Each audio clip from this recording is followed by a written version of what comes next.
आज है 24 अप्रैल 2025 दिन गुरुवार। Welcome back to clean news UP. चलिए देखते हैं उत्तर प्रदेश की 25 फटाफट बड़ी खबरों को। यूपी में महिलाएं बनेंगी कृषि सखी, मिलेगी ट्रेनिंग, मानदेय होगा 5,000। उत्तर प्रदेश सरकार बुंदेलखंड और गंगा तट के इलाकों में प्राकृतिक खेती को बढ़ावा देने के लिए महिलाओं की भागीदारी बढ़ाने जा रही है। साथ ही इस काम के लिए सरकार ने 250 करोड़ रुपए का बजट भी निर्धारित किया।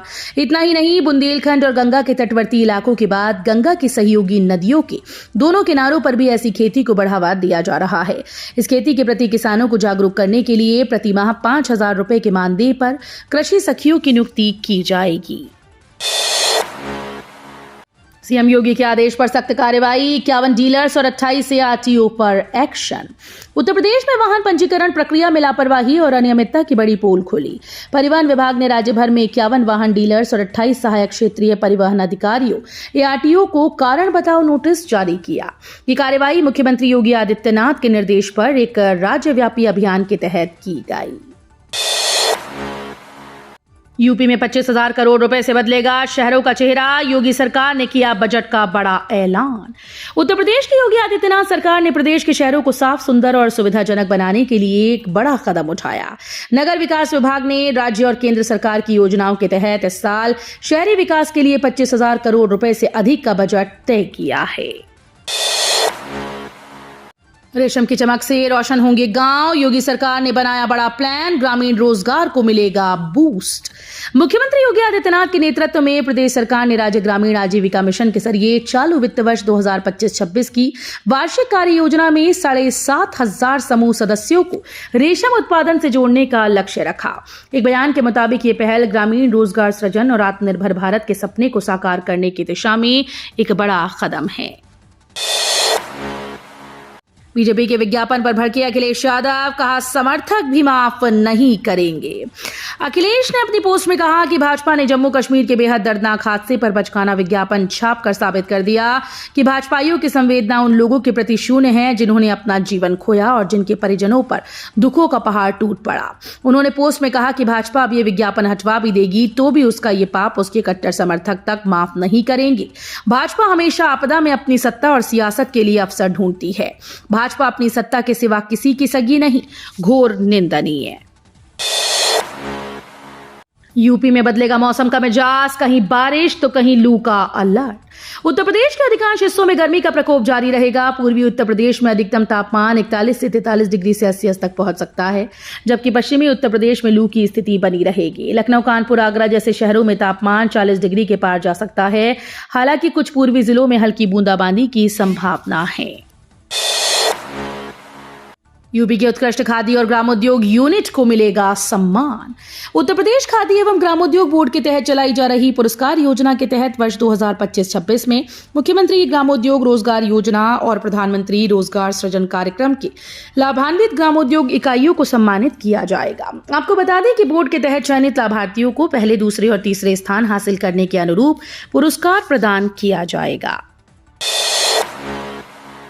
काशी कॉरिडोर के लिए दाल मंडी में बड़ा बदलाव, 17 मीटर चौड़े रास्ते के लिए हजारों दुकानों का हटना तय। श्री काशी विश्वनाथ कॉरिडोर तक पहुंचने के लिए नए रास्ते की तलाश खत्म होने के बाद अब दाल मंडी के 184 भवनों और जमीनों के मुआवजे के लिए शासन से 194 करोड़ रुपए PWD ने मांगे हैं, जिसका प्रस्ताव बनाकर शासन को 2 दिन पहले भेज भी दिया गया। माना जा रहा है कि सप्ताह तक शासन इस पर निर्णय भी ले लेगा। वहीं दाल मंडी में मकान और दुकानों के तोड़े जाने को लेकर यहां पर विशेष के लोग लगातार विरोध भी करते नजर आ रहे हैं। संभल में PWD की सड़क पर मंदिर, मस्जिद, सरकारी स्कूल की जमीन पर चल रहा मदरसा, अब होगा एक्शन। संभल जिले की बात करें तो PWD की सड़क पर अतिक्रमण कर मस्जिद बना दी गई, जबकि इसी सड़क पर मंदिर के लिए भी जमीन कब्जा कर ली गई। यही नहीं, काफी समय से प्राथमिक विद्यालय की जमीन पर मदरसा चलाए जाने का भी खुलासा हुआ। अब PWD की सड़क के दोनों छोर पर कब्जा कर आमने सामने बनाए गए मंदिर और मस्जिद को हटाने की कार्रवाई की जाएगी। ITI पॉलिटेक्निक पास युवाओं के लिए यूपी सरकार ने खोले 2800 सेंटर, 5.5 लाख युवाओं को मिला रोजगार। उत्तर प्रदेश सरकार ITI और पॉलिटेक्निक पास छात्रों को सीधे निजी कंपनी से जोड़ने के मिशन में जुटी है। मिशन रोजगार योजना के अंतर्गत अब तक 5,66,483 युवाओं को नौकरियां मिल चुकी हैं। राज्य भर में 2800 प्रशिक्षण केंद्रों के माध्यम से युवाओं को आधुनिक और रोजगारोन्मुखी कौशल प्रदान किया जा रहा है। यूपी बोर्ड रिजल्ट 2025 का इंतजार खत्म, आज जारी हो सकता है परिणाम। यूपी बोर्ड रिजल्ट का इंतजार कर रहे छात्रों के लिए अहम खबर है। यूपी बोर्ड 10वीं और 12वीं का रिजल्ट 24 या 25 अप्रैल को जारी हो सकता है। हालांकि कयास लगाए जा रहे हैं कि बोर्ड 12वीं के रिजल्ट से पहले 10वीं का रिजल्ट जारी कर सकता है। हालांकि उत्तर प्रदेश माध्यमिक शिक्षा परिषद ने वर्ष 2025 रिजल्ट से जुड़ी कोई भी जानकारी ऑफिशियल नहीं की। संस्कृत को जन जन तक पहुंचाने की कोशिश, प्रतिभाओं को राज्य स्तर पर पहचान दिलाएगी सरकार। संस्कृत को जन जन तक पहुंचाने का प्रदेश सरकार युवाओं व छात्रों में संस्कृत के प्रति अनुराग जागृत करने, संस्कृत के प्रचार प्रसार, संवर्धन व संरक्षण के लिए निरंतर प्रयास कर रही है। युवा प्रतिभाओं को योगी सरकार फिर राज्य स्तर पर पहचान दिलाएगी। संस्कृत प्रतिभा खोज व संस्कृत अध्ययन प्रोत्साहन वृत्ति के तहत युवाओं को इससे जोड़ा जाएगा। वृद्धावस्था पेंशन को लेकर आया बड़ा अपडेट, ये काम नहीं कराया तो खाते में नहीं आएंगे पैसे। लखीमपुर जिले में वृद्धावस्था पेंशन ले रहे बुजुर्गों का सत्यापन कराया जाएगा, जिससे ये पता चल सके कि पेंशन पात्र व्यक्ति तक पहुंच भी पा रही है या नहीं। सत्यापन में अगर कोई अपात्र या मृत पाया जाता है तो उसकी पेंशन रोक दी जाएगी। जिले में 69,619 लोगों को वृद्धावस्था पेंशन दी जा रही है। इन लाभार्थियों का सत्यापन 15 मई तक पूरा करने के निर्देश हैं। रेलवे स्टेशन, बस अड्डों और एयरपोर्ट पर अलर्ट, सुरक्षा बढ़ी, जांचा गया यात्रियों का सामान, एडवाइजरी जारी। पहलगाम में आतंकी हमले के बाद लखनऊ के रेलवे स्टेशन, बस अड्डों व मौसी एयरपोर्ट पर सुरक्षा बढ़ा दी गई है। हाई अलर्ट जारी कर यात्रियों से अपील की गई कि जांच में सहयोग करें। श्वान व बम निरोधक दस्तों की मदद से जांच पड़ताल जारी है। वहीं एयरलाइंस की ओर से एडवाइजरी भी जारी कर दी गई। यूपी में महंगी बिजली से राहत की उम्मीद, उपभोक्ता परिषद के नियामक आयोग में याचिका। अप्रैल महीने के बिजली बिलों में ईंधन व ऊर्जा खरीद अधिभार समायोजन लागू करने के मामले में उपभोक्ता परिषद में राज्य विद्युत नियामक आयोग में लोक महत्व जनहित प्रस्ताव दाखिल किया गया। अधिभार लगाए जाने की वजह से 5 साल में पहली प्रदेश के उपभोक्ताओं की बिजली दरें 1.24% बढ़ गईं। उपभोक्ता परिषद ने कहा कि जब बिजली कंपनी पर उपभोक्ताओं का 33,122 करोड़ बकाया है तो अधिभार लगातार ज्यादा शुल्क की वसूली अवैधानिक है। यूपी में खुला नौकरियों का पिटारा, आज को यहां लगेगा रोजगार मेला। यूपी में अमेठी के बेरोजगारों के लिए खुशखबरी है। अमेठी सेवायोजन कार्यालय की ओर से एक बार फिर से रोजगार मेले का आयोजन किया जा रहा है। सेवायोजन और राजकीय औद्योगिक प्रशिक्षण संस्थान में इस रोजगार मेले का आयोजन किया जाएगा। इस रोजगार मेले में देश की अलग अलग कंपनीज शामिल होंगी। पीएम किसान सम्मान निधि की तीसरी किश्त मई में जारी होने की संभावना। लाखों करोड़ों किसान पीएम किसान 20वीं किश्त की राह तक रहे हैं। तो अगर आपको भी अपनी किश्त के आने का इंतजार है तो हम आपको बता दें कि 20वीं किश्त मई 2025 में जारी होने की संभावना लग रही है।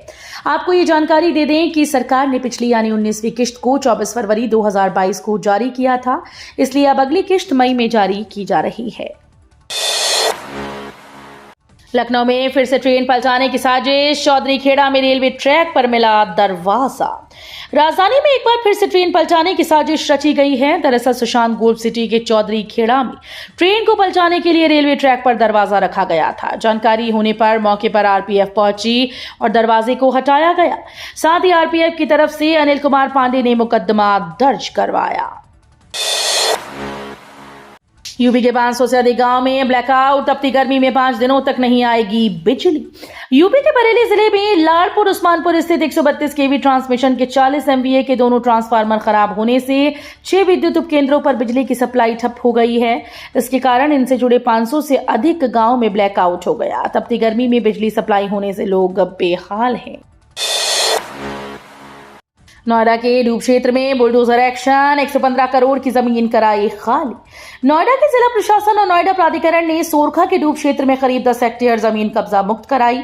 इस जमीन की कीमत करीब 115 करोड़ रुपए है। यहां अवैध रूप से कॉलोनी काटी जा रही थी।